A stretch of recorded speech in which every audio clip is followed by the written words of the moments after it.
नमस्कार, मैं अक्षरा आप सभी का स्वागत करती हूँ IIMT मीडिया के विशेष कार्यक्रम हिस्ट्री ऑफ द डे में।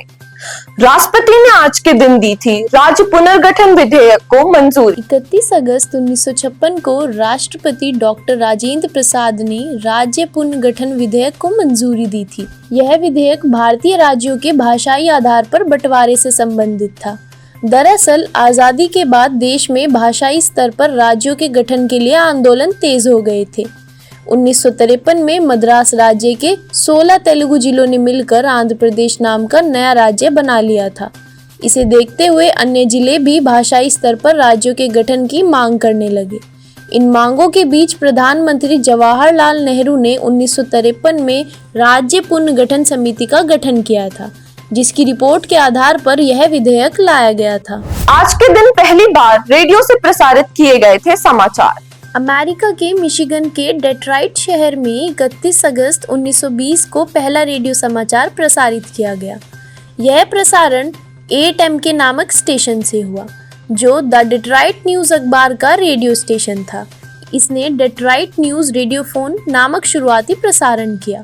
यह किसी अखबार के स्वामित्व वाला पहला रेडियो स्टेशन था, जिसने शुरुआती 10 दिनों तक केवल संगीत का प्रसारण किया, जब तक कि द डेट्रॉइट न्यूज़ के रेडियो कर्मचारियों ने समाचार प्रस्तुति की प्रणाली विकसित नहीं कर ली।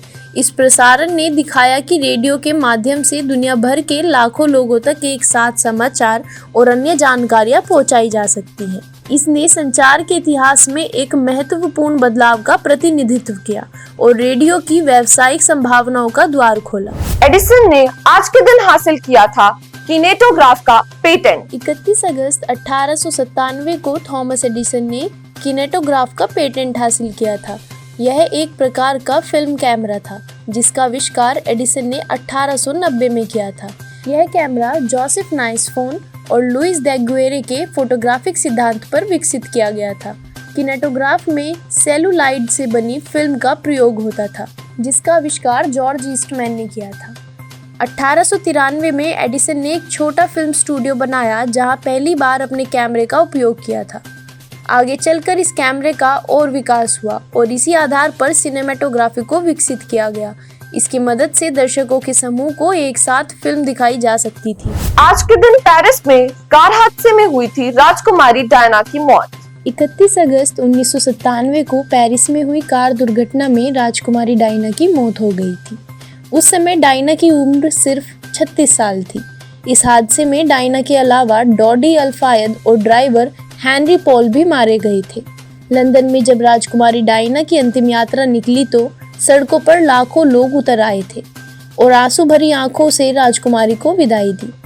उस दिन वेस्टमिंस्टर एबी में आयोजित किए गए मेमोरियल समारोह में मशहूर गायक एल्टन जॉन ने डायना के सम्मान में गीत प्रस्तुत किया था। राजकुमारी डायना को एक द्वीप पर दफनाया गया था, जो ओवल झील के मध्य लेक्ट्रोप पार्क में है। आज के लिए बस इतना ही। कल फिर भेंट होगी इतिहास में दर्ज कुछ और महत्वपूर्ण घटनाओं के साथ। तब तक के लिए देखते रहिए और सब्सक्राइब करिए IIMT मीडिया।